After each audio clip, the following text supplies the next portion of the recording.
বাপ রে বাপ, চারিদিকে রীতিমতো গণবিবাহ শুরু হয়ে গেছে। 24 আর 26 নভেম্বর ছিল গণবিবাহের একটা দিন, আর এই দিনগুলোতে মেকআপ আর্টিস্টরা কিন্তু বিশেষ ভূমিকা পালন করেছে, আর তার মধ্যে আমিও ছিলাম একজন। Hello everyone, makeup artist Krishna this side. তোমরা আজকের এই ভিডিওটায় দেখবে আমার 26 নভেম্বরে সুন্দর সুন্দর পরীর মতো 3 জন ব্রাইডের সুন্দর সুন্দর লুক। আমার ফার্স্ট ব্রাইড ছিল মৌমিতা, আর ওর ছিল সেদিন ব্রাইডালের ডেট। আর এরপর আমার যে দুটো ব্রাইড আছে সেগুলো ছিল রিসেপশনের। ব্রাইড যে ফার্স্ট লট নেয়, ফার্স্ট লটে বুকিং থাকে আমার কাছে, মানে 1টা থেকে 1:30 বা 2টো এমন। তো তাকে নিয়ে একটু টেনশনটা আমার বেশিই থাকে, কারণ কি সে যদি একটু টাইমটা এদিক ওদিক করে দেয় তো আমার প্রত্যেকটা ব্রাইডেরই টাইমিংগুলো চেঞ্জ হয়ে যায়। তো এই জিনিসটা নিয়ে আমি ভীষণ চাপে থাকি। কিন্তু মৌমিতা সেদিন একেবারেই লেট ছিল না, একদম ডট টাইমে আমার কাছে এসে বসে যায়। আর টাইম নিয়ে এতটা পাঞ্চুয়াল ব্রাইড আমি সত্যি খুব কম পাই। মেকআপ ডান, ফেস মেকআপ পুরোপুরি ডান, হেয়ারটা শুধু বাকি, গহনাও সেট আপ হয়ে গেছে। হেয়ারের জন্য আমার অ্যাসিস্ট্যান্ট থাকছে এখানে, আর সেই লুকটাও ফটো নিশ্চয়ই শেয়ার করব। তো এইটুকুনিতেই যা মেকআপ যা ডান করে ফেলেছি, এইটুকুনিতে ওকে জিজ্ঞাসা করবো কেমন লাগছে বলো। ভীষণ ভালো লাগছে। স্যাটিসফাইড করতে পেরেছি? ও শুধু মোবাইলে দেখেছে, আয়না মনে হয় এখনো দেখেনি। বলো, স্যাটিসফাইড করতে পারলাম? ঠিকঠাক আছে? নিউডের মধ্যে একদম লুক চেয়েছিল, লিপসও নিউড, আইও নিউড, কাজল তো পড়তে চায়নি, আমি আর বেশি জোর করে পড়াইও নি কাজল। তো এটাতেই ওকে খুব সফট লাগছে। ভেবেছিলাম ডট কলকা দেবো, কিন্তু ও বলছিল একটু আঁকো, মানে একটু লতা পাতা এঁকে দাও। তো এই কলকাটা এঁকে দিয়েছি, ভীষণ সুন্দর লাগছে। ঠিক আছে তো লুক, খুশি? মৌমিতা কিন্তু সেদিন খুব সিম্পল সফট একটা লুক চেয়েছিল ওর ব্রাইডালের জন্য, আর আমি ওকে সেইভাবেই এই সুন্দর লুকে সাজিয়ে তুলেছিলাম। তোমরা অবশ্যই জানিও যে আমার এই মিষ্টি ব্রাইডকে কেমন লাগছে। মৌমিতাকে রেডি করে একদম সময় নষ্ট না করে আমি চলে গেছিলাম আমার সেকেন্ড ব্রাইডের কাছে। এখানে একটা কথা বলে রাখি যে মৌমিতার লোকেশন, মানে আমার ফার্স্ট ব্রাইডের লোকেশন আর আমার সেকেন্ড ব্রাইডের লোকেশন ছিল আমার বাড়ির থেকে খুবই কাছাকাছি। মেকআপ পুরো মানে যতক্ষণ ছিল ততক্ষণ পুরো যেমন মেকআপ ছিল আরো গ্লো বেড়ে গেছিল। আর কলকাতা দেখে সবাই মানে যে দেখছিল সেই কিছু না কিছু বলছিল। আচ্ছা, আজকে কেমন চাও? আজকে একটু মানে আগের থেকে একটু glow, glossy glossy glossy glossy. ঠিক আছে। আর আই আর লিপস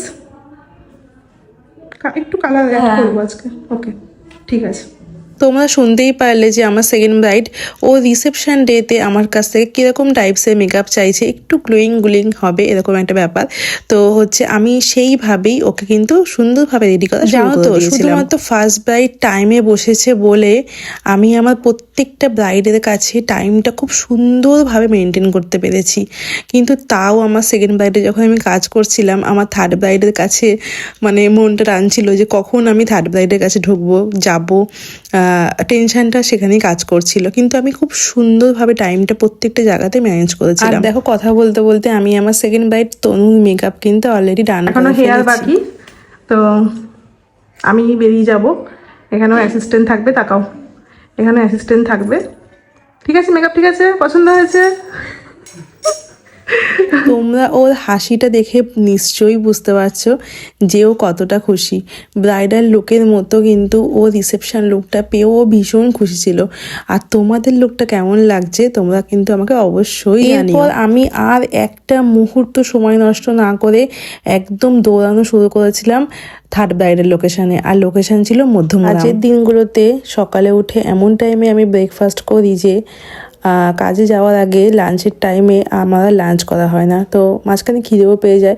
তাই যাওয়ার সময় আমি একটু টুকটাক খেয়েও নিয়েছিলাম অটোতে বসেই। খাবার জল দুটোই ব্যাগে থাকে, সব সময় আমি ক্যারি করি, বাট কোনো সময় এতটাই চাপ থাকে যে কোনো কিছু খাওয়া হয় না। তো সেদিন স্কোপ ছিল, তো আমি একটু খেয়েও নিয়েছিলাম যাতে কাজে একটা এনার্জি পাই। কারণ একটার পর একটা লোকেশানে ট্রাভেল করতে গেলে পেট তো কথা শুনবে না, তখন তো খেতেই হবে, তাই না? তো তো আমি কিন্তু আমার থার্ড ব্রাইডাল লোকেশনে অলরেডি পৌঁছে গেছি। আর এখানে আমার পার্টি মেকআপ ছিল একটা, এই ছোট্ট বোনটা।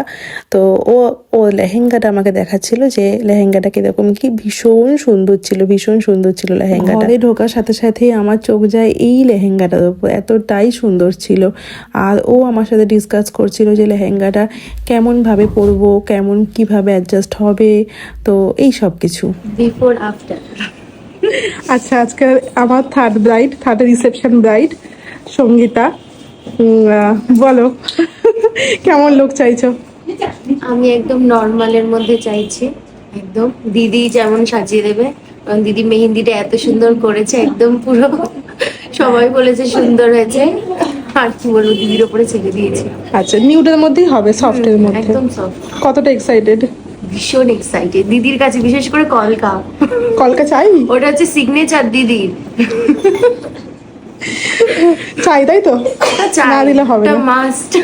মাস্ট কলকা দিতেই হবে। কলকাটা লাগবেই। তো ঠিক আছে, তো লুকটা দেখা যাক। আমি এরপর লুকটা দেখাবো, আশা করছি খুব সুন্দর হবে। সঙ্গীতা চেয়েছিল একটা সফট সাটেল লুক, আর সেই হিসাবে আমি এত সুন্দর একটা লুকে ওকে সাজিয়ে তুলেছিলাম। বেশি ভিডিও আমি নিতে পারিনি, বাট এইটুকুতেই তোমরা দেখে জানিও যে আমার ব্রাইডকে কেমন লাগছে। তোমরা আমাকে অবশ্যই জানিও 26শে নভেম্বরের পরপর আমার এই 3জন সুন্দরী ব্রাইডকে তোমাদের কেমন লাগলো। আর তোমরা যারা ভাবছো যে আমার থেকে এত সুন্দর সুন্দর লুকে তোমাদের স্পেশাল ডেতে সেজে উঠবে, তারা কিন্তু অবশ্যই আমার সাথে যোগাযোগ করতে পারো। আমি কিন্তু তোমাদের যে কোনো লোকেশনের জন্য অ্যাভেলেবেল আছি। তো চলো, টাটা।